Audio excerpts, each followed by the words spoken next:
Once, I suppose it was 5 years ago or more, around All Souls Night, I invited an author, Mr. Runnicon.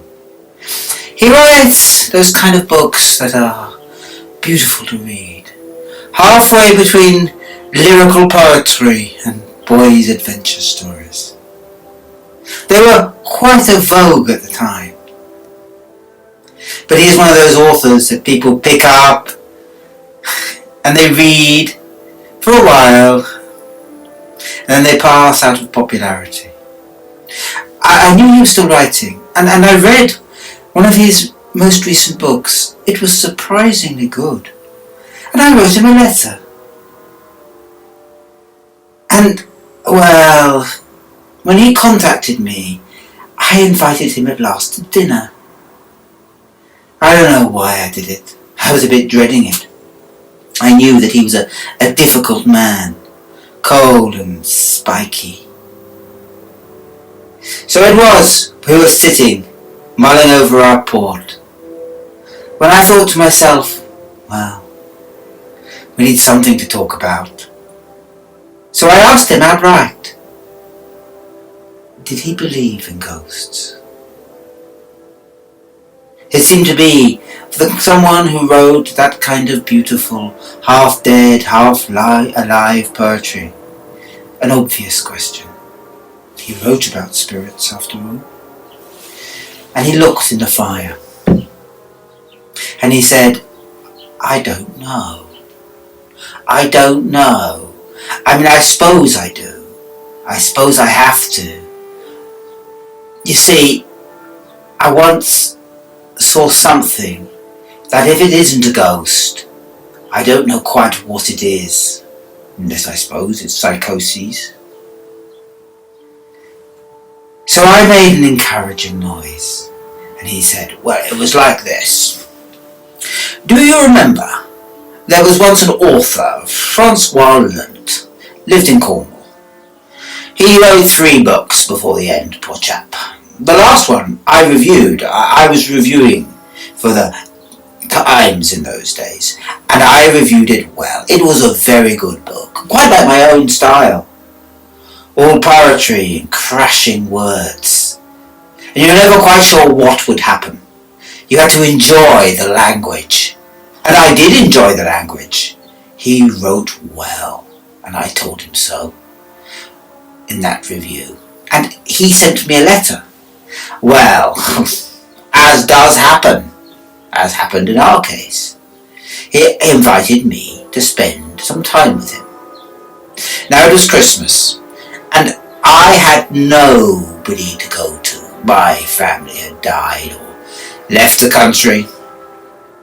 I felt lonely, and I thought to myself, here is another author. He described himself as all alone in a house on the moors in Cornwall.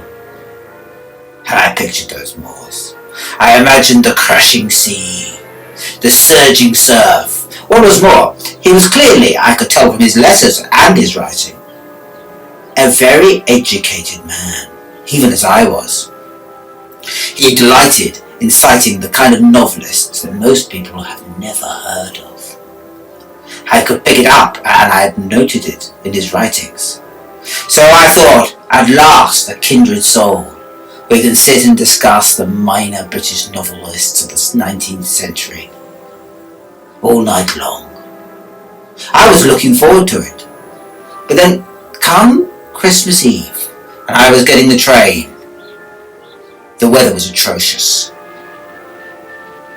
Grey, with the promise of snow that begun as we went past Reading, with a cold wind that seemed to go deep into the carriage of the train, so that I shivered all the way to Penzance.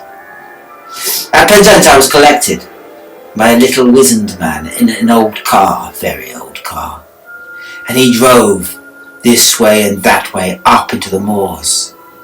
Not towards the sea at all, but to that ring of hills that lie to the east of Penzance. I was soon lost. What was more, the road was uneven. I was thrown about in the back of the car. Trees seemed to hit the windscreen from time to time. I had never been so shaken in a journey. The wind was up and it was still snowing, even in Cornwall. I thought to myself, why didn't I just turn around? I'd rather be alone in London than here. But I was just thinking of leaning forward to tell the old driver that, when he suddenly said, "We're here." And there was an old dark house, with 2 lights in it. And he said, "Go and knock at the door." And then he drove the car away, taking my bag with it. Well, I went and I knocked. And there was just the wind for an answer. Nothing. So I knocked again loudly. And then louder yet. And then at last the door was opened by another old gentleman. He was the brother of the driver, I later discovered. He was nearly deaf and he said, "Oh, did you mean lock? Sorry!" And then behind him there called a voice, a strange voice, high-pitched and educated. "Is he here?" And a strange man came out. I admit I was disappointed in him. I was expecting a man much like myself, an ascete. A man in love with nature and words, driven by dreams. But what I got was a colossal man, corpulent but powerful, but with his strange, high-pitched, arcing voice. "So glad to see you, am I," he said. And he ran up and he laid both his hands on me. Now this, as you know, sends shivers down my soul, and I thought to myself, he is not like me at all. Not at all. And I looked round the house, and it was dark, and it was cold, and the windows were filled with the sound of branches, and all of Cornwall was roaring outside, and I thought, I can't escape tonight, and tomorrow's Christmas, but Boxing Day I'm going to leave. I am going to leave this house. And I thought to myself, I'll stay tomorrow in bed at least.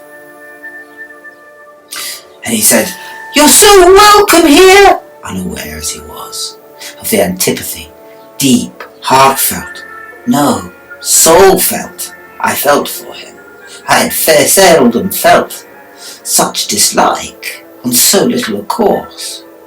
Well, he called for my bags and he fussed me into a room, an upstairs bedroom. I hadn't been able to see the light from downstairs, but it was lit, and the room was beautiful, a roaring flame, a bed, a bowl to wash my face in. And such books! He said, "I have some of my collection here. I thought you might like it." Like it? I sat and I stared and I looked, drinking them hungrily up. And he said, "Join me when you can, as soon as possible. I'll have the port."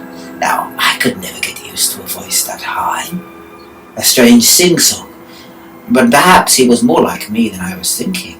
I was already pulling out the books and not listening. Well, I didn't want to join him that quickly. I thought I needed to calm down, and I noticed he had actually left, very civilizedly, a carafe of sherry. It was a bit sweet, but passable, and I drank a glass. And I was just reading, when something caught my eye.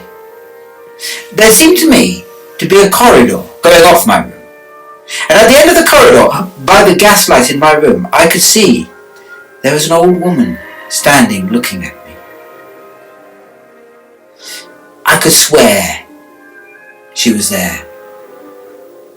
Hair swept back from her face, great nose, fierce black eyes. But she didn't move. She just stared and looked. And I said, assuming she must be a housekeeper, she was that kind of regal woman, "I have everything I need. Thank you very much." And I turned my back on her, just to make the point. I thought there must be a door. Well, I read and I heard nothing more. But when I turned and looked again, I saw that there was a corridor there. But it was a blind corridor, and at the end there was a great mirror. I saw afterwards that it was a little alcove, more than a corridor, where you could shave in the morning. For it was dark now, but in morning it was filled with light because the windows were there. There was no way out, though, from that corridor, past me, and I thought it odd. But I heard that there were stirrings down below, so I put on the tie and I went down, and there was my host, and he served me such a fine feast. I had seldom been so well fed and drunk, and we talked art and literature, and I got more and more used to his strange highway voice. But as I talked, I saw that he was twitching, anxious even. We had just come to drinking port, when two things happened. The first, I became aware of a smell of rot and old decay, a smell that hearkened of something akin to death, a body rotting on the field. And that reminded me, when I had seen the housekeeper, I'd almost thought I had smelt it then. But this was the real thing. And then I looked at my host, and he was staring up above his head to a mirror. I could see that he was trying to not look behind him. And I said to him, "Are you all right?" And he shook his head and said, "I could have done no other. I could have done no other. She died tonight. And a year ago, you know. A year. That was why I had to have you here. I had to have you here." And so insistent was he. And he reached for me, pouring at me, that I broke off. And he said, "No, don't flee from me. Don't flee. Not this night. Stay, stay, stay." This was almost more than I could bear, and I said, "Sir, this is strange indeed. What do you mean? I am a little old-fashioned. You might have noticed, and I cannot help myself at such moments." He said, "Oh, I'm so sorry. Sorry. This is the anniversary, tomorrow is, of my wife dying. I'm sorry to hear it." "I'm not. You wouldn't be if you knew her. She seems to fill this house. Please stay. I'm sorry. It will not happen again." Well, I agreed to stay, and I finished my port, and I went up and I read.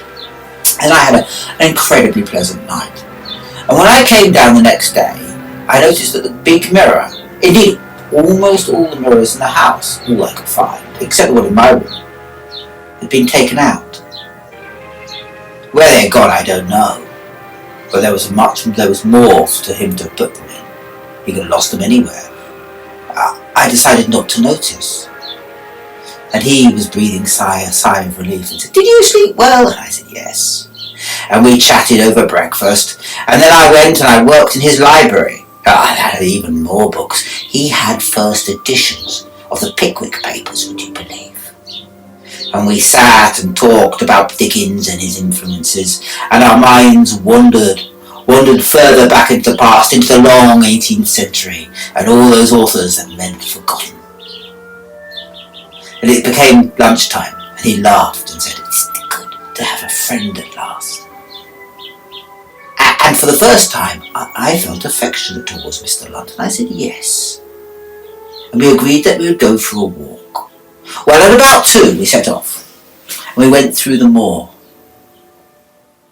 And we had just come, turning back towards the house, to a lake, the kind of lake you get on the moor, for the wind had settled down and the snow had gone, and it was a perfect, clear, late winter afternoon, Christmas, after all, day.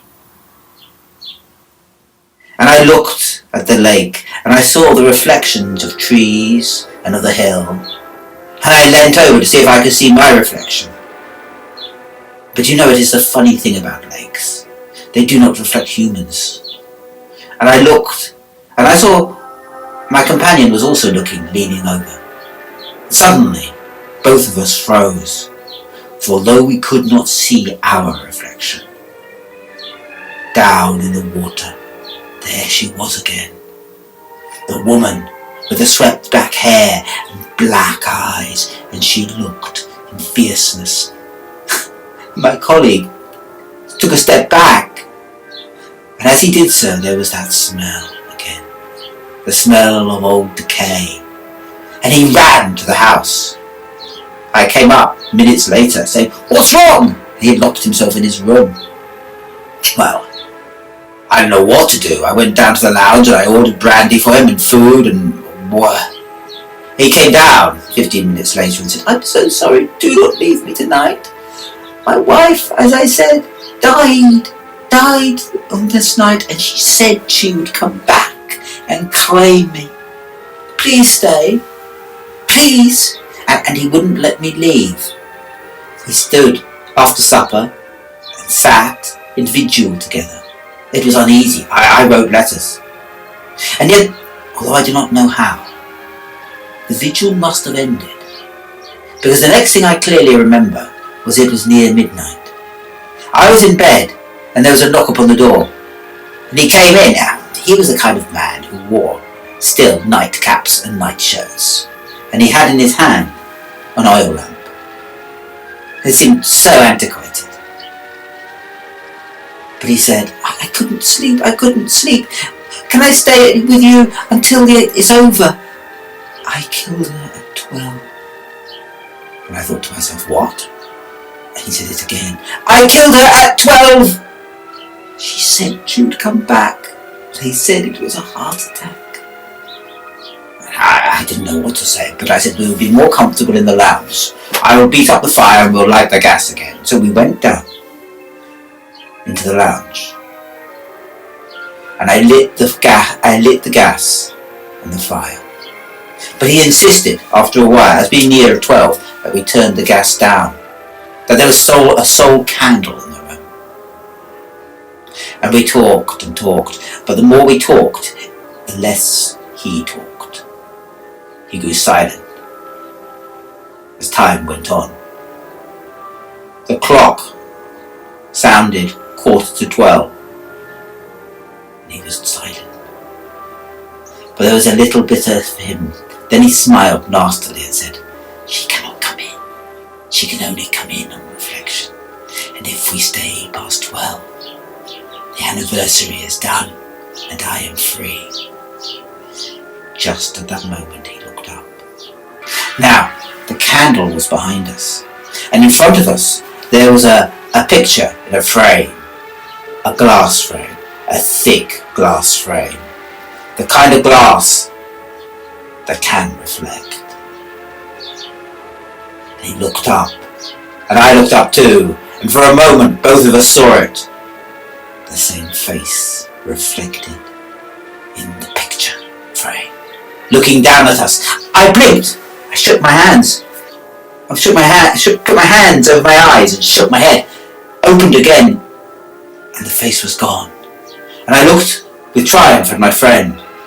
But as the clock started to strike, he was staring, his wild eyes amazed, staring still at the frame. I could see by his eyes he could still see her. And suddenly, as the final beat from the final bell of 12 sounded, he cried out once, and once only, and fell back.